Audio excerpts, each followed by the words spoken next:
Welcome, friends, to another episode of Leadership Tidbits with Coach T. Wilson. I am your host and leadership mentor, Tywauna Wilson.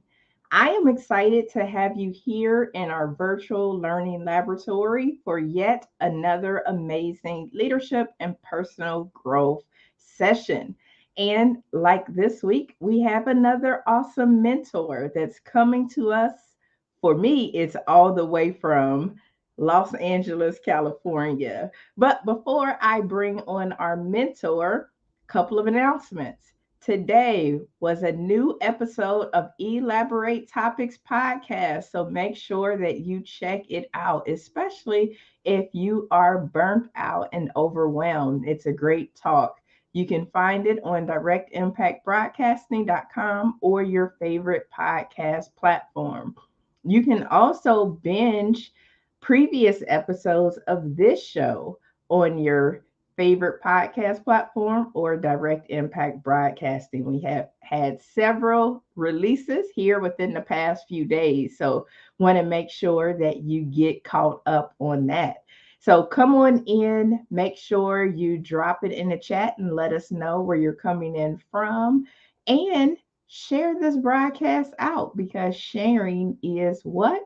Caring. So make sure you share this broadcast out with somebody who could utilize this message and can benefit from hearing these tips. So without further ado, let's bring on our mentor for today's episode. Hey! Dan Woohoo! welcome, my friend. How are you? I'm absolutely stellar. Thank you so much. How's everything going in your world?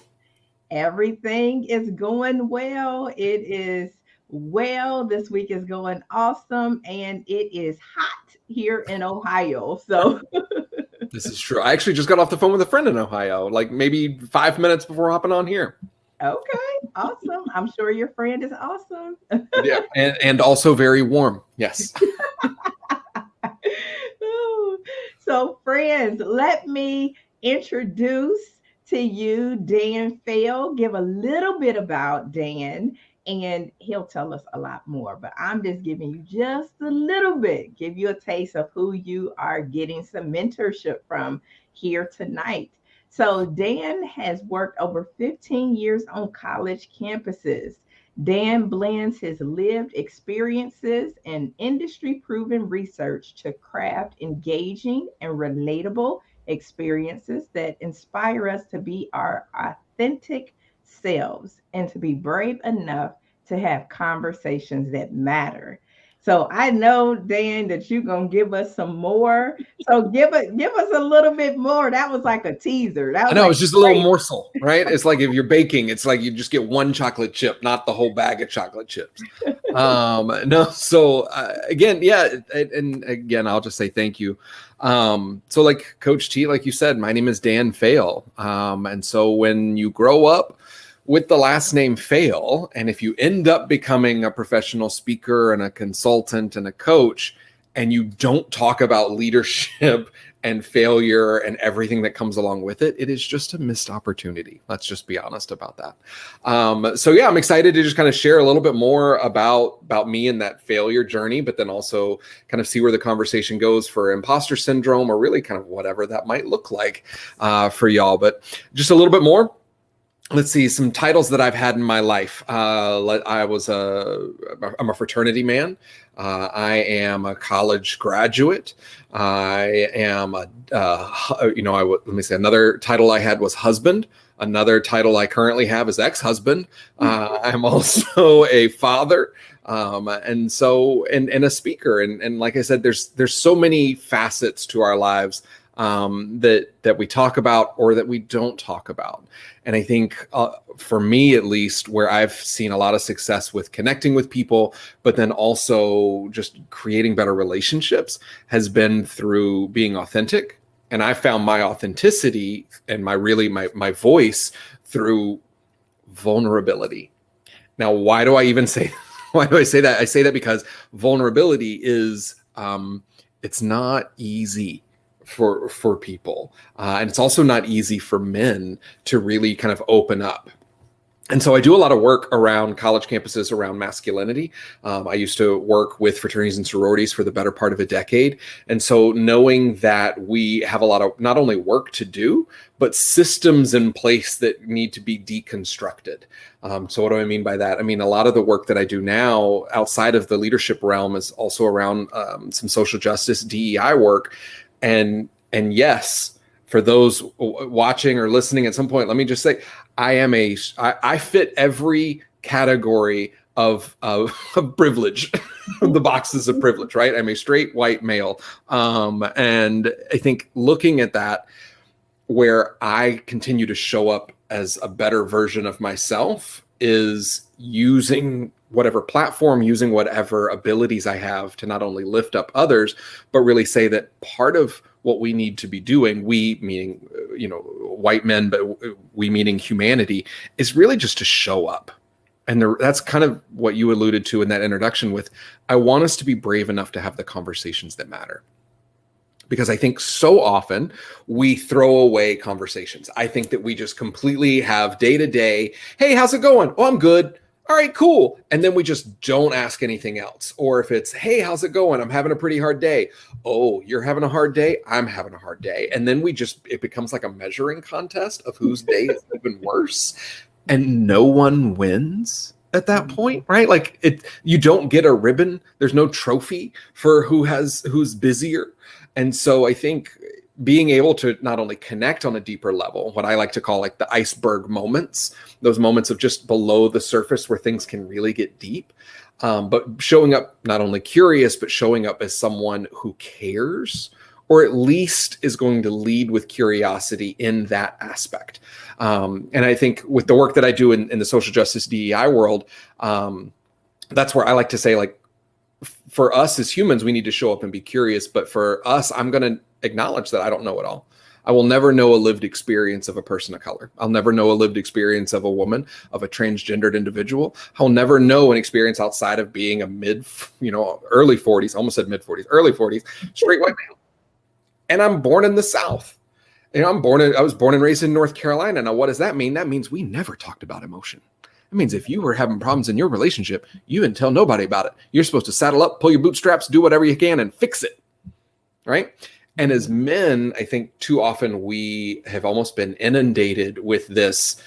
You're not allowed to have emotion. Or if you do have emotion, it can be anger or sports, or you could be angry at sports, right? Like, and that's it. Whereas we all know that there's not just one or the other, right? When it comes to toxic masculinity or masculinity as a whole, it's not toxic or not, right? It's not like leaded, unleaded. Like, that's not how that works.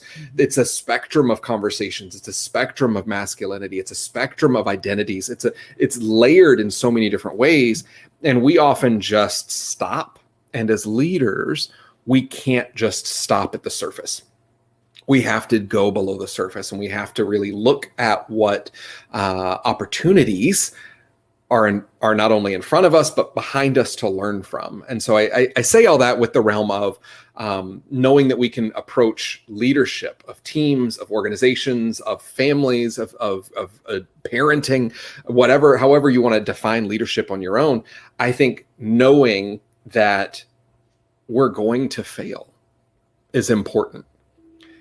And that concept around failure and the concept around vulnerability, neither are comfortable to talk about. But I like to take my approach and say, like, well, great. This is uncomfortable. Let's get uncomfortable. Like, let's go and have this uncomfortable conversation. And I think that's what curious people do. That's what good leaders do, is that they approach everything with not only an aspect of curiosity, but with an aspect of, we know that we're not going to be perfect. And if we know that we're not going to be perfect, what's possible? And so I have this whole aspect. I call it, so it's my phases of failure. And so like in this aspect, I've created almost like a Maslow's hierarchy, right? Like his little triangle, like the Maslow's hierarchy of needs that looks like an upside down pizza, which is really like, I think Maslow, great individual, great researcher of his time. I think it's outdated. And I think it's old because he only studied white people, white men. So outside of his hierarchy of needs, I've created this concept, this triangle that approaches failure as the pinnacle to success, right? The pinnacle of leadership, of successful leadership, is looking at it from a failure point of view. How can we encourage our teams, our families, our others, to fail, to want to fail? In this system, I think that there's a significant aspect of work we can do. And I've broken it up into 5 levels surrounded by, so this pyramid is surrounded by this concept of safety. And I'll get to the safety aspect in a minute. So let's break it down. In the first level, right, the base level of this pyramid is vulnerability. Why not start from the easiest subject, right? Just kidding. Vulnerability is not hard.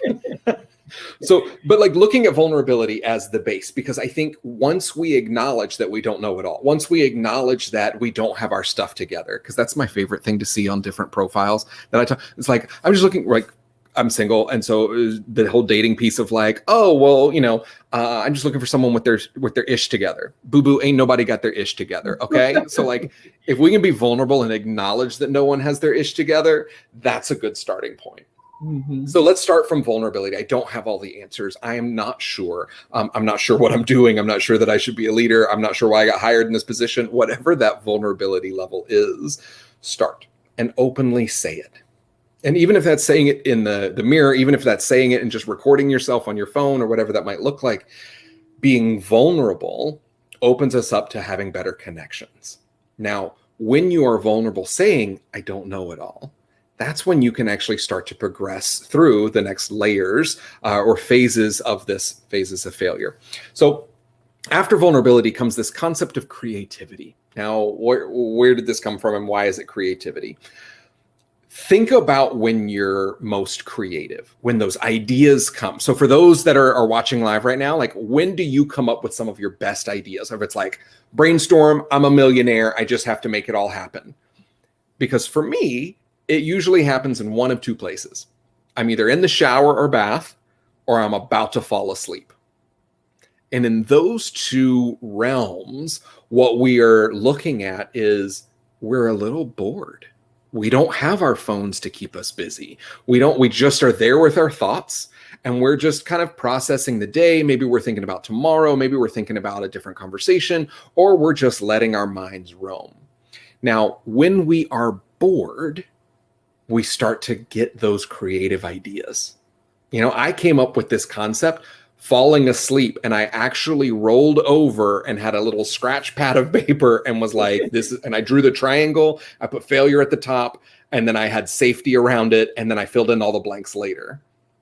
But this concept of looking at creativity, when you're creative, and when you have this incredible idea, that's going to unlock this next level, the next phase of it. Okay. So after creativity, once you're creative, you're going to get passionate about it. You're going to want to tell anyone and everyone else about this great idea that you have. Maybe it's, hey, I've got this great idea for a brand new Post-it note. I don't know, but knowing whatever it is, you're going to start telling everyone. And when someone is excited about their own idea, maybe it's a really bad idea, but that doesn't mean they're less excited about it. Mm-hmm. Right? So they're still going to share that. They're still going to be very passionate. But when you're passionate about it, it's like, well, I think that there's something to this, right? There's lightning in a bottle and there's something to this concept right now. Well, once you're passionate, you're going to say, because you're going to look back, I had this creative idea. I'm really passionate about it and I don't know how to make it happen. The vulnerability aspect. Now you're going to progress to the next phase. And that next phase is all about learning. Right? So you're going to take that passion and you're going to figure out like, okay, what don't I know about this? So let's say I have this brand new idea for a phone that's revolutionary. And so here's what we're going to do. So I don't know how to make a phone, but who do I know? I'm going to talk to people, get passionate about it. And then like, what do I want this thing to do? So I'm going to find the different technical pieces. I'm going to learn about it myself. Okay. Easy peasy, right? So as I am learning, I'm also going to fail a lot. There's that old phrase, and I'm going to paraphrase it right now, but when Jefferson was asked how many times it took to make a light bulb, right? Like I learned of 100 ways to not make the light bulb. And then finally it worked. Cool. He learned ways not to do it. Right. So in those concepts of and understood failure. So knowing that failure was a part of that process, knowing that failure is going to not just set you back, but I'm of the opinion that when you spell out fail, F-A-I-L, right? Failures are intentional lessons. Boom. Or if you spell it like my last name, F-A-I-L-L, failures are intentional learning lessons. There we go. Right. Yep. So there's different ways that you can look at failure as not the end all be all, but we treat failure as a society of like, well, I just don't want to be seen as a failure. Boo boo, who said you were? Others that don't know you? The internet? Because that's a great place to just go and get lost, right? Like who identifies success for you? We do. Right? Us as individuals, as our individual self, I can say that I am happy where I'm at or I am not happy where I'm at. I got a whole other like concept around choice theory, reality therapy that goes into all of that. However, I want to come back to this concept of safety, right? So you had vulnerability, creativity, passion, learning, and failure at the very top. Now, encapsulated in all of that is this concept of safety. Now, what do I mean by that? I mean physical and emotional and psychological safety, because no one is going to even start at the base level of vulnerability if they think that they're going to be made fun of. No one is going to want to fail or be creative with a new idea if they think that when they bring up the idea, they're going to get fired. No one is going to bring up any new creative item if they're like, well, I think my friends also said it was garbage, so like it's not good enough. Safety is what creates all of these opportunities for new ideas. Now, in this entire concept, right, how are you going to be vulnerable? So what are the different ways that you can open up to a friend, right? Maybe it's not a friend. I've found that sometimes our friends and family are the first ones to poo-poo on our ideas, right? They're the first ones to be like, well, that's a silly idea. Oh, you want to write a book? Good luck with that. As opposed to just finding a group of people who are going to be like, I love this. It should be a book. For example, I've got a friend, Chris, who literally texted me today that's like, hey, Dan, how's your book coming along? Because I'm writing it all around this phases of failure. And I was like, like new number, who this? Because I've not done a lot of writing. That being said, I had someone who said, this is a great idea and you should be writing a book. And so rather than someone who's going to just kind of crap on an idea, I found a group of people who are not only going to challenge me, but they're going to champion me too. And it's that elevation of friends. It's that elevation of a mastermind group or a group coaching, model or whatever that looks like for you. Finding those opportunities that really showcase that, like, yeah, your friends and family may not have a good idea because they may not think it's a good idea, but that's because they've known you for however long. So they might not see you in this new way. They may not think it's a good idea because maybe this is all that they've experienced in life. And that's how they're identifying your opportunity for growth in all these other realms or areas. So when I talk about going from vulnerability, you have to find that group who's going to be like, hey, thank you for sharing. Tell me a little bit more about what you mean. Like, have them help soak up and help you articulate your ideas. I had this random idea. And then I went to my friend Kate and I was like, hey, you have a doctorate. How do I make this sound smart? Like, I have this theory. How do I find articles? What do I do? Like, what do we need to do? And she and I co-authored an article that put this into life. So there are ways, and you can find those groups of people who challenge and champion you. It might not be a group that you're currently running in, and that's okay. So those vulnerable moments, and like I said, so creativity, what are ways that you can start to be more bored, right? Like, that's my challenge to everybody. How can you be more bored? Now, maybe that's taking a shower without taking your phone and putting on Spotify, right? Maybe that is, and so for me, I actually have a little pad of like wax paper, like put on the back of my shower, and I've got a pencil. And so whenever I have a harebrained idea, it's literally called shower thoughts, right? Because I don't want to let a good idea go down the drain. You're welcome for the dad joke. And so like being able to be bored. Can you take a walk, right? Like, and Coach T, I know that you're in Ohio and you said it was a little warm. maybe in the humidity is not a good idea, right? Like your boy perspires and glistens a lot when it's humid out, which is why I live in Los Angeles. So, but like, what does boredom look like? Is it taking a walk without your headphones? Quick story. I took a cross-country trip. I actually was speaking at the Kiwanis International Convention last week, and I forgot my headphones at home. Now, this is flying from LA to Indianapolis. This is not a short flight by any means. And I left my headphones at home. My nice noise canceling, great for flying, tune out the world headphones. So when I say tune out the world so that I can do work, I mean like watch whatever movies are on the flight. But in the midst of that, I looked at it as an opportunity. Yes, boo-hoo, I left them at home. What a moron. Okay, cool. Let me open up my laptop and let me just type out some things. I actually wrote a new keynote. On the flight, decided to write a new keynote. Why? Because I let my mind roam. And I actually said, well, here's this one keynote that I do. I don't think it's where it should be anymore. Let me scrap it, go back to the basics. And now I've got this, rather than fail forward, because again, use the last name, rather than fail forward, I'm going to go free to fail. Because being free 99 is the best 4-letter F word out there for most people, especially college students or those that might be financially struggling. But like looking at failure as an opportunity that's free and costs nothing. Again, if it's within the realm of feeling safe, etc. So creativity, figuring out how you can be bored. What are ways that you can legitimately be bored? Deborah, I see your comment that in first class they give you headphones. Your boy don't fly first class, okay? Like some people take a left when they get on a plane, some people take a right when they get on a plane. I'm always right. You feel me? And so, that's where I go. But like looking at creativity, right? And so looking at creativity and how you can be bored, again, shows up how you come out for passion.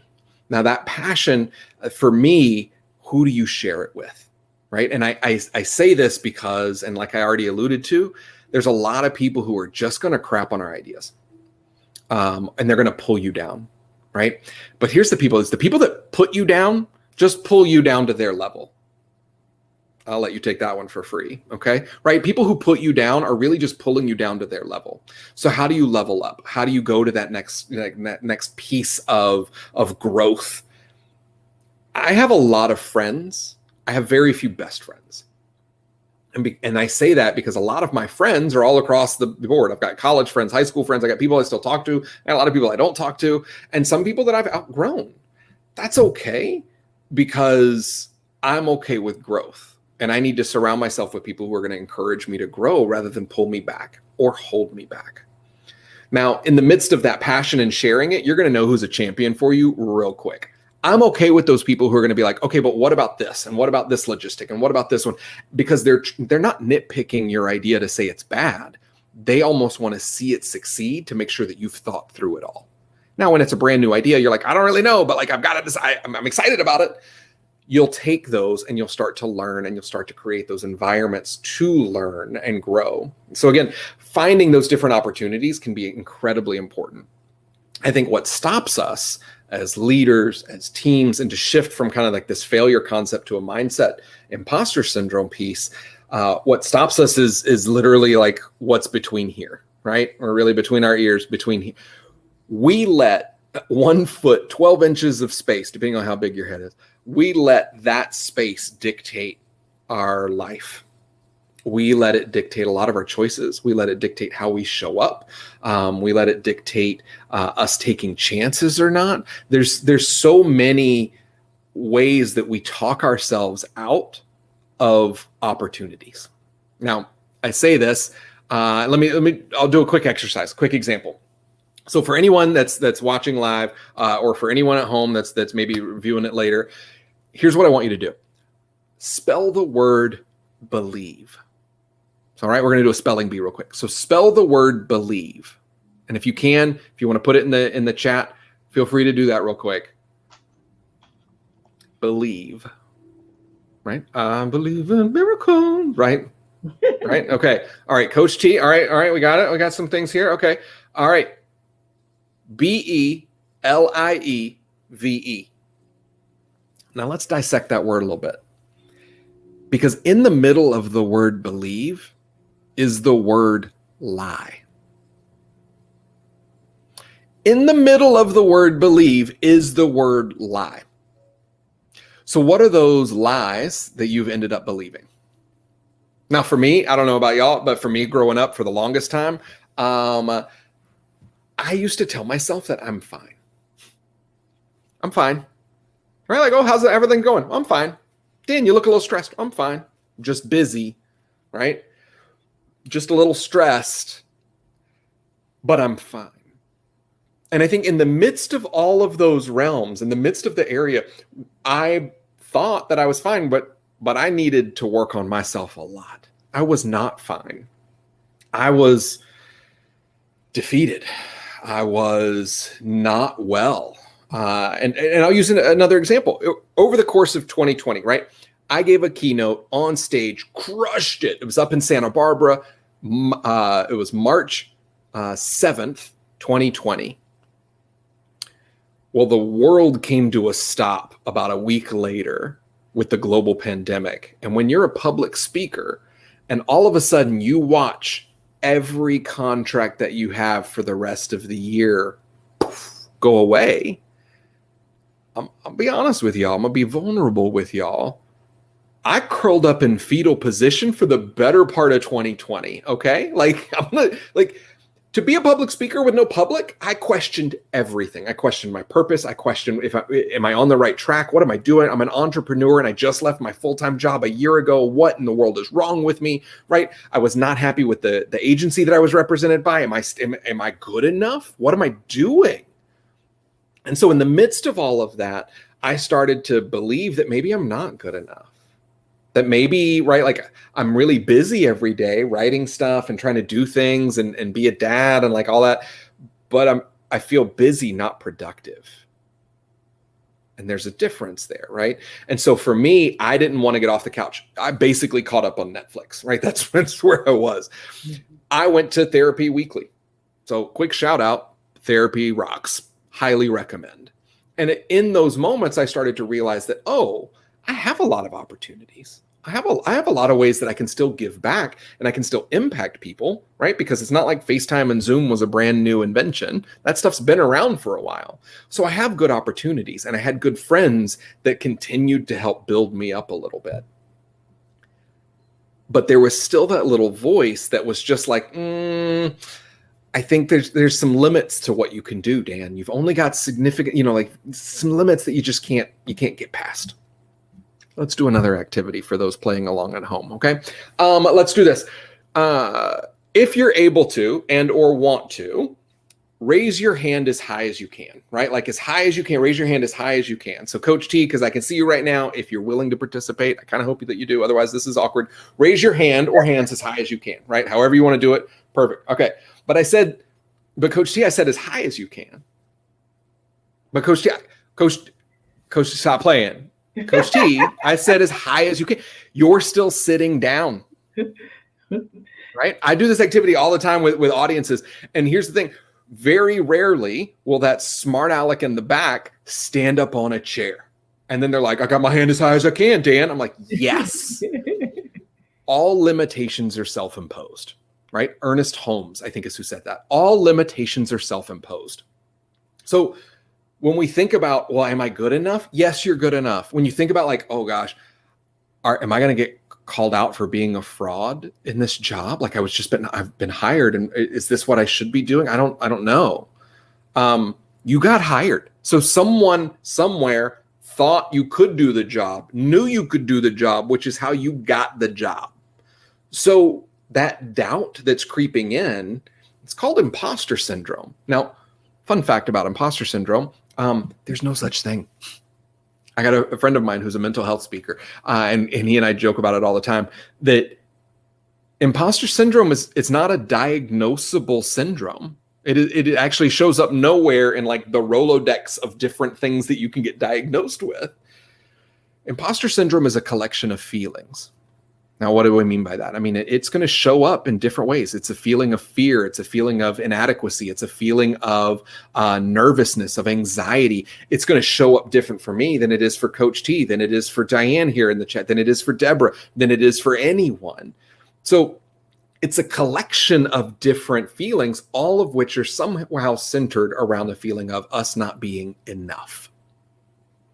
And again, who defines that? Who says that you are enough? Who defines success? You do. Now, maybe you've got job metrics. Maybe you've got some of that. Maybe you're like, well, I got to feed a family. I got to feed my kids. I got to like actually do work. Yes, that is a metric. But what's your metric of success, right? What are those different ways that we can get out of breaking out of the like believing the lies? So how do we actually grow and evolve and continue and to do more and more and more? I think a lot of that stems from us looking in the mirror. And I did a lot of, I still do therapy weekly. I'm not gonna lie about that. But finding ways to actually ask ourselves the question of, well, who are you? What do you stand for? What's out there that maybe I don't understand or believe in? Because the biggest place that we can get lost is the internet, trying to find out who we are. Right. And I see Deborah just put in the chat, no matter what, there's the net. Yes, you can get, a lot of resources. In the wake of the murder of George Floyd, I used to hear a lot of my friends say, like, if you want to know how to help Black people, Google it. I'm going to let you know right now, depending on your search history, Google might not be the best resource for education for you. Okay, so it's very easy to get misinformation as opposed to reflective information. Now, what I mean by that is pretty simple. Don't just take everything at face value. You've got to read something, discern it, reflect on it, see if it has meaning for you, and then show up to see what it is. Because too often, we're going to compare ourselves or our own success to social media. Right? We're going to look and see what's on other people's highlight reel as opposed to seeing what's successful for us. Because now we're going to compare our chapter 1, and I'll use being an entrepreneur as an example. So my chapter 1 as an entrepreneur, if I'm going to look at like, I don't know, I'm going to use Gary Vee, even though he's such an a-hole, but to use that as an example, right? I can't compare my chapter 1 to his chapter 20. We might not even be in the same book, right? And so, but if I'm comparing me currently to where he is now, that's not a good, I'm setting myself up for failure at that point, but I'm also setting myself up for disappointment and frustration. It's okay to look and see, well, how can I reverse engineer some of that success? What are podcasts that he's been on? What are different ways that I can look and see whomever it is? Like Beyonce just dropped a fire track today. Okay, cool. What was her like past successes? And how did that, can I build on any of that? There's a lot of opportunities, but we just get stuck in well, they got it better. I wish I had that. And we've got to break through the Facebooks, the Instagrams, the TikTok. We got to break through a lot of that imperfection, the perceived perfection with our own imperfections. And where does that happen? Vulnerability, right? That bottom level of the phases of failure, vulnerability to say, I don't have all my act together, and that's okay. What do I need help with? Asking for help is pretty hard. Showing up and helping someone because you care, that's a good relationship to have. And so, again, I think there's a lot of opportunities and of ways, and I want to be able to like field any questions and Coach T, any items from you. But I'll leave you with one last fun example of imposter syndrome. So one of the things that I like to do, I like to doodle, I like to draw. My kids often commission me to like do art for their rooms or stuff like that.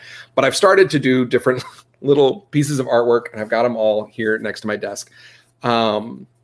And I've got one specifically that I absolutely love. Actually, it's two that I really love. And so I'm going to hold it up to the camera. Hopefully, if you're watching, you can see that it's a little fun little image of Jiminy Cricket. Now, who is Jiminy Cricket? For those that might not know or remember, Jiminy Cricket was kind of like the voice of conscience in Pinocchio, right? So there's a new live action remake that's going to happen with Tom Hanks. So I'm hoping that he as Geppetto does really well. But Jiminy Cricket is providing Pinocchio all of these like, hey, do this, be sure not to go over to those like misfit boys because you might turn into a bit of a donkey, right? And Jiminy Cricket is trying to guide him in a productive manner. Now, I view that as your positive voice, whereas imposter syndrome shows up as the negative voice. I drew my imposter syndrome. I named and drew my imposter syndrome. And my imposter syndrome's name is Jimmy Cockroach, right? So Jimmy Cockroach, for those able to see this, Jimmy, he's a cockroach. And he looks like he's trying to be well-dressed in his nice little top hat, but he's a cockroach. So it's like still not great. He's also flipping you off because Jimmy Cockroach doesn't think that you can do anything right.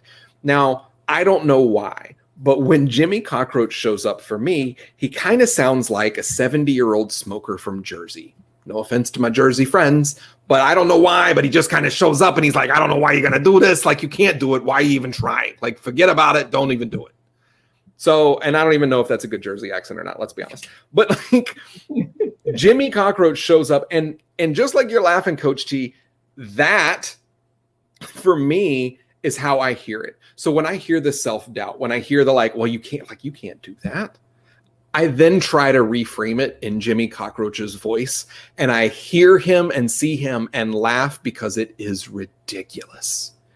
Now, there's a lot of coaches and a lot of people in the world that is like, oh, well, when you have negative thoughts, just put them aside. Like, don't think about them at all. Just cast them away. That don't work.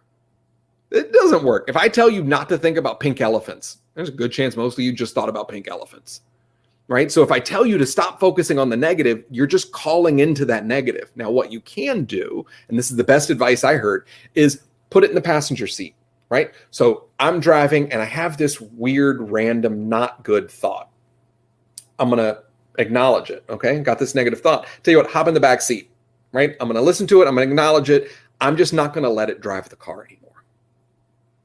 So how can you find different ways or methods to just acknowledge those little bits and pieces of imposter syndrome and the negative thoughts that show up? And I have a lot of different resources and things like that I'm more than happy. It's all on my website, and Coach T, we can talk about that in a little bit. But being able to look at failure as opportunities. But those opportunities don't happen unless there's some level of vulnerability in place first.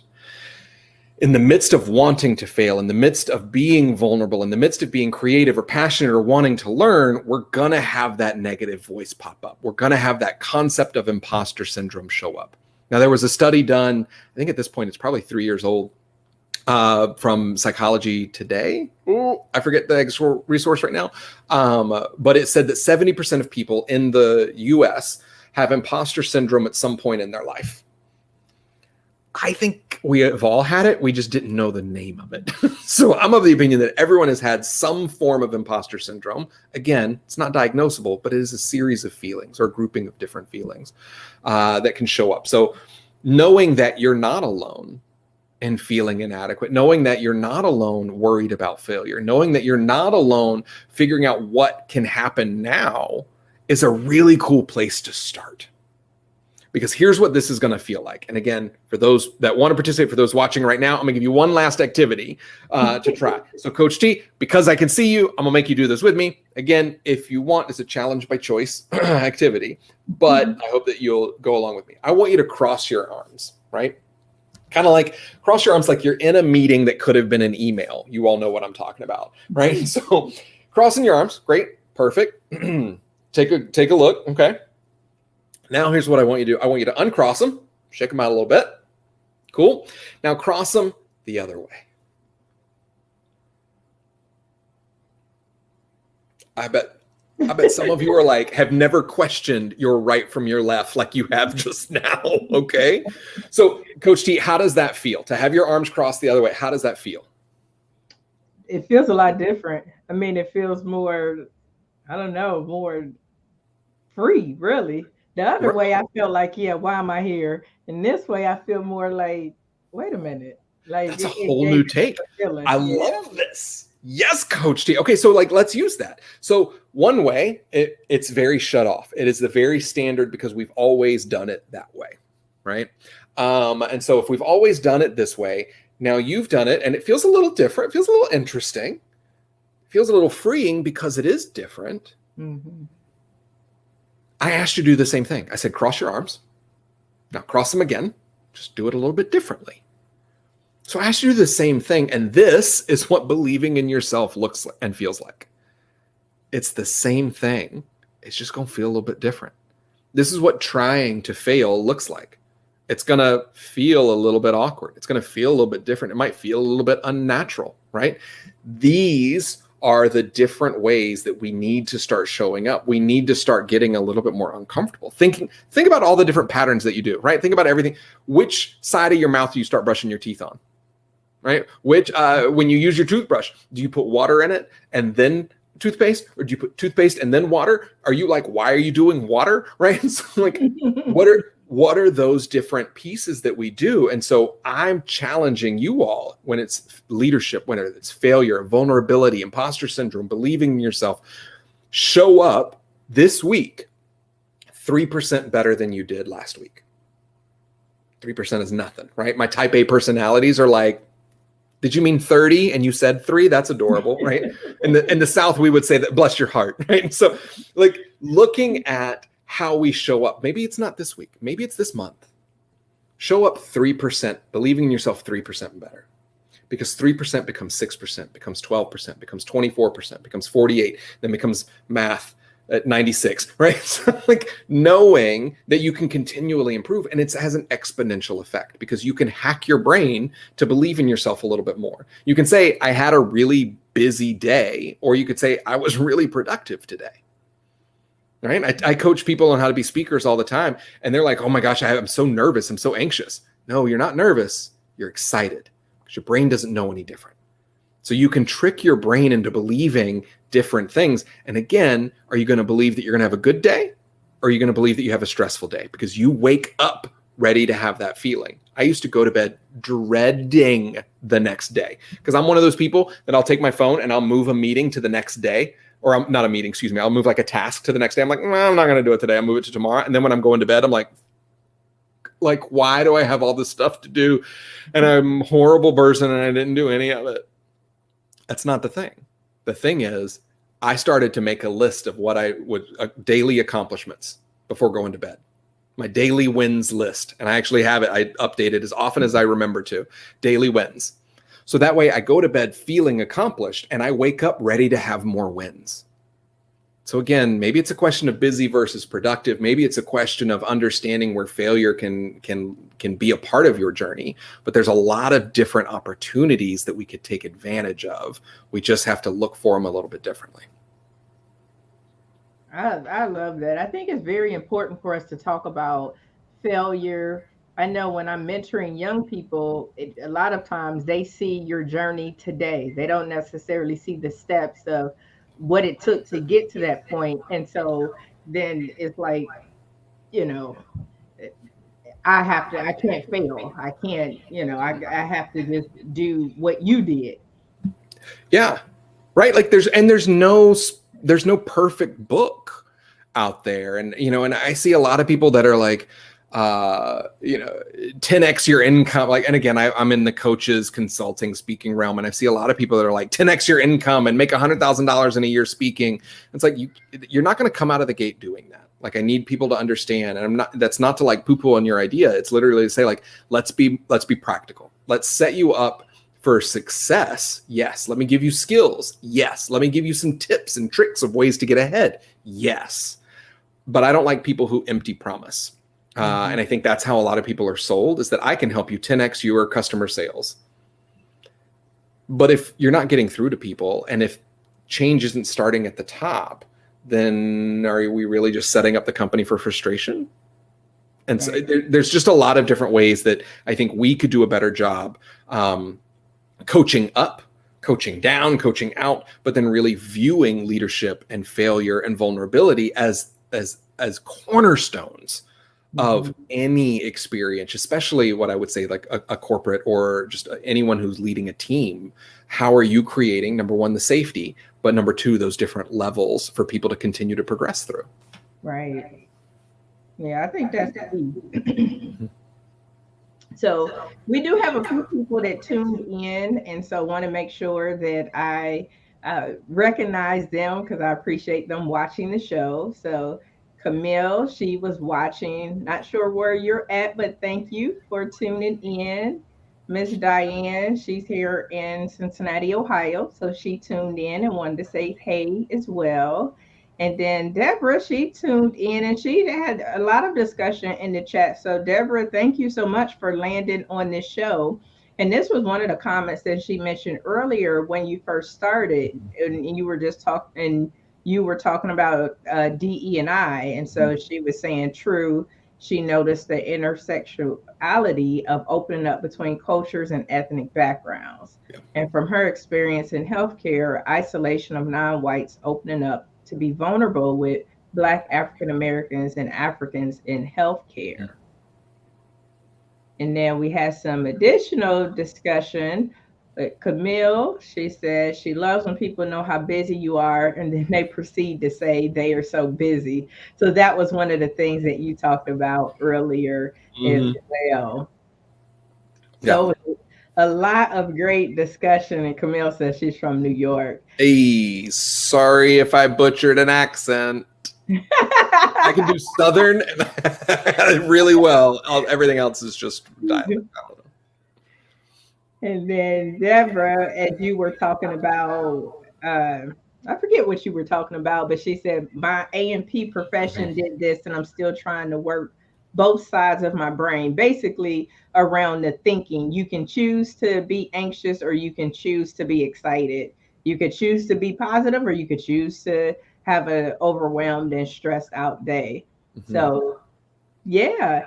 So how can the viewers, because our time will be coming to a close soon, but I want to let the viewers know how they can get and stay connected with you. And viewers, if you have any questions, you can drop those in the chat. So Dan, can you tell us how they can get and stay connected with you? For sure. So thankfully, not that many Dan Faills in the world. So if you can just Google Dan Faill and I'll pop up. But I'm danfaill.com. So on my website, there is actually, if you go down and scroll down to the very bottom, there's a little link that you can fill out for handouts. And so I have a handout on imposter syndrome. I have a multi-page handout on failure and being free to fail and what that looks like. And so happy to continue those conversations. Or you can slide into DMs. I don't know if people still say slide into DMs. I don't know. But I'm Dan Faill on all social media platforms from LinkedIn to Instagram and across the board. That is probably the best way to get a hold of me is either Instagram or Twitter for those. All right. So make sure you connect with Dan either on his website, danfaill.com, or slide into his DM for your leadership and personal growth nuggets. Nothing else. Well, I don't know. Maybe you want something else. But on his social media platforms, Dan Faill on all social medias. Yep. Perfect. And thank you all. And again, reach out. Deborah, I see that the arms crossing and doing new thoughts, behaviors like that was helpful. Reach out to me. Let me know what was helpful. Let me know if there's anything that resonated with you or if there's any way that I can help out any of your organizations, your teams, any of that. Again, I come from a higher ed experience. So I've worked with generations. I'm a Gen X. So I've worked with Gens Y, Z, millennials, iGen, Apple Gen. When these people grow up, they're going to be quarantines, like whatever the generations are. So I'm happy to continue to help. And I want to, again, thank you, Coach T, for having me here and for everybody tuning in. I appreciate you all. I'm excited that you were able to stop in and share with the audience. I always learn something new and I learn something different. So like Deborah, the arms crossing make me think. Because you're right, you can be in one stance and you're like, okay, I got my arms crossed. Here we go again. Here's another meeting. It's like, oh.